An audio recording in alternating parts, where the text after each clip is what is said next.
Now, if we use the model that Ivy Leagues use, would the Ivy Leagues call the NBA racist for not being diverse enough?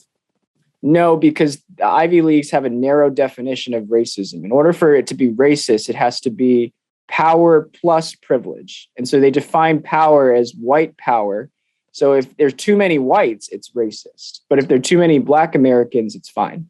Why is that? I'm curious. Because they believe that whites are the privileged race in America. They're the powerful race.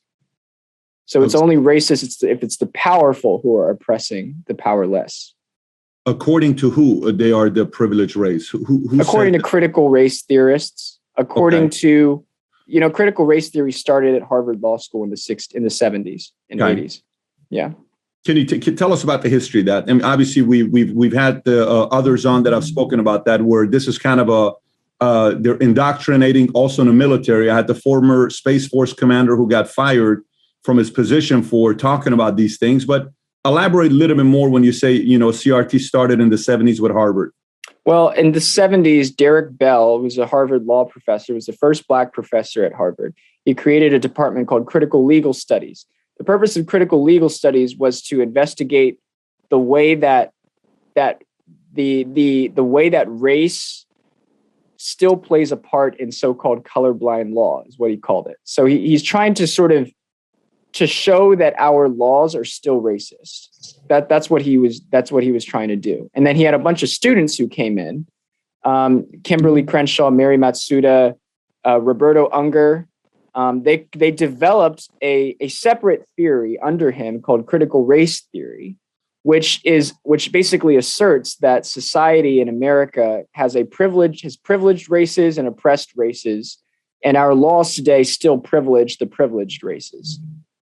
So you don't think that some of the laws in the 60s were a bit racist?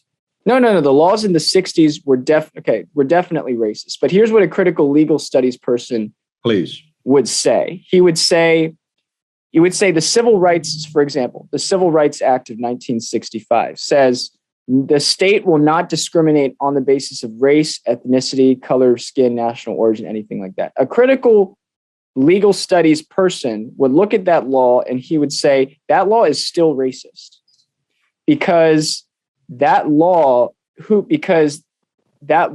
does is it's saying that even though it says that the state should not discriminate, what it's doing is it's reifying the current structure of America, where whites are still at the top and blacks are still at the bottom. So that law is kind of it's a neutral law, but it's not really a neutral law because it's still reifying the current power structure. So if you like this little short clip from an interview I did, click over here to watch the entire interview. And please don't forget to subscribe to the channel. Take care, everybody. Bye-bye.